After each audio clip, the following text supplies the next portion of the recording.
Let's now take a look at what is called the resting membrane potential.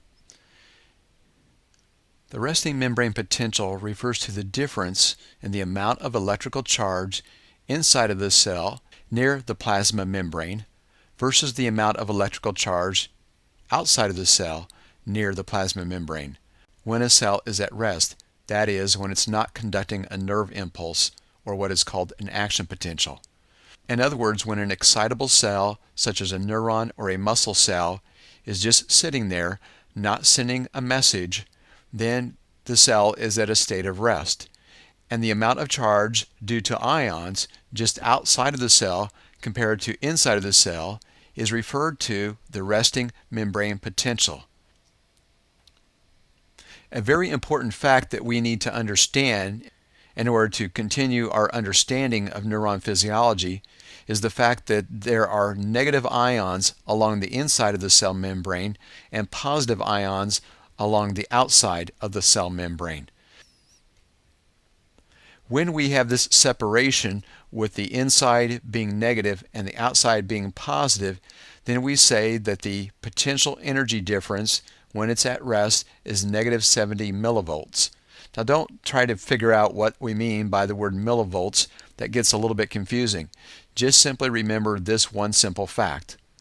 The sign in front of the number, the negative sign, refers to the fact that just inside of the cell there are more negative ions than there are outside of the cell. So whenever we talk about the resting membrane potential of a neuron and we say that the resting membrane potential is negative 70, that simply means that the inside of the cell is more negative near the cell membrane compared to the outside. It's not important to memorize the number 70 or where it came from. What is important to know, simply again, one more time, is that just inside of the cell membrane, it's more negative compared to the outside. When there is a separation of charge around the cell membrane, then we say that the cell is polarized. It's real important that you remember this term polarized because we're going to use that term in a different context a little bit later on. So think of the idea that there's a separation of charges when you think of the word polarized, just like you think of, for instance, a polar molecule, or if you think of the North and South Pole, there's a separation. Again, this is referring to the separation of charges. This picture helps us understand a little bit more about this resting membrane potential. In the diagram on the left, we can see the plasma membrane. And although there's an equal number of positive and negative charges in most of the extracellular fluid, near the plasma membrane there are more positive charges. And again, although there's an equal number of positive and negative charges in most of the cytosol, there's a greater number of negative charges near the plasma membrane. So this again is referring to the resting membrane potential. So whenever you hear the word resting membrane potential, just remember this picture. A lot of positives just outside the plasma membrane and a lot of negative charges just on the inside of the plasma membrane. A resting membrane potential was first determined in cells by physiologists when they looked at what are called squid axons. What they did is they stuck an electrode into the plasma membrane of an axon of a squid, and they stuck another electrode just on the outside. When they hooked this thing up to a voltmeter, they saw that the voltmeter read a negative 70. So again, that means that the inside, that being the reference point, is more negative compared to the outside. Let's now take a look at the three contributing factors that help generate the resting membrane potential. This section is explained very clearly in the textbook, so if you have a difficult time understanding this, go to the textbook and read it slowly so you can see the words over and over again. One of the factors that helps contribute to the outside of the cell being positive and the inside being negative is the unequal distribution of ions in the extracellular fluid and in the cytosol. So the concentration of ions outside and inside are different. More specifically, the extracellular fluid is rich in sodium ions and chloride ions, while the cytosol is rich in potassium ions but also has large anions. So at this point in time, we really can't understand why the outside is more positive and the inside is more negative, but we will see that the significant ions that are important here are the sodium and potassium ions. And we'll talk about those large anions in a little more detail in just a second. Here's the main point under this section. The membrane permeability differs for the sodium ions and potassium ions. You'll remember that we earlier talked about ion channels. These are channels that allow ions to flow through the cell membrane. Well, there are more potassium leakage channels than there are sodium leakage channels. Let's now combine this fact with the fact that there are more sodiums outside of the cell and more potassiums inside of the cell. There's a large number of sodium ions outside of the cell, and so sodium ions would want to diffuse toward the inside, and the potassium ions, which are greater in concentration on the inside, would want to leak outward. But the inward flow of sodium ions can't keep up with the outward flow of potassium ions. And this again is due to the fact that there are more potassium leakage channels than there are sodium leakage channels. If this is a little confusing, stop and draw yourself a picture and draw a circle.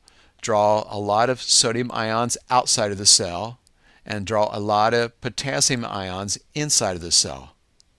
Then kind of draw some little pictures that illustrate potassium leakage channels and sodium leakage channels, and draw more potassium leakage channels than sodium leakage channels. Now you can see, when you look at that picture, you can see that there's more potassium that will leak out than there will be sodium that will leak in. And since there's more potassiums which have a positive charge that leak out than there are sodiums which also has a positive charge that will leak in, since there's more potassiums which have a positive charge that will leak out, then that tends to generate a more positive charge on the outside of the cell. Another factor that helps contribute to the resting membrane potential, again with the inside being negative and the outside being positive, is the inability of most anions that are inside of the cell to leave the cell. Inside of the cell there are some organic phosphate molecules, and those have a negative charge to them. There's also amino acids that are part of proteins that likewise have a negative charge. But these ions don't diffuse out of the cell. There aren't any pores inside of the plasma membrane that allow these negatively charged molecules to leave the cell. So that helps contribute toward the inside of the cell being negative. The third factor that helps contribute to the inside being negative and the outside being positive is the presence of the sodium-potassium pump, which is also called the sodium-potassium ATPases. You'll remember from an earlier chapter that the sodium-potassium pump is a pump that uses ATP in order to pump sodium ions out and potassium ions in. Well, the sodium-potassium pump pumps 3 sodium ions out of the cell for every 2 potassiums that it pumps in. So in other words, since it's pumping 3 sodiums out for every 2 potassiums in, it's pumping 1 more positive out than it is pumping in. Let's now look at this diagram, which will help us understand these 3 factors in a little more detail. Again, there's a large number of sodiums out compared to in. You can see there's a lot more green dots here outside of the cell than there are inside of the cell. And you've got to remember that there's more potassiums inside of the cell compared to outside of the cell. Let's now look at how this relates to these 2 leakage channels. Again, you'll remember that there are more potassium leakage channels than there are sodium leakage channels.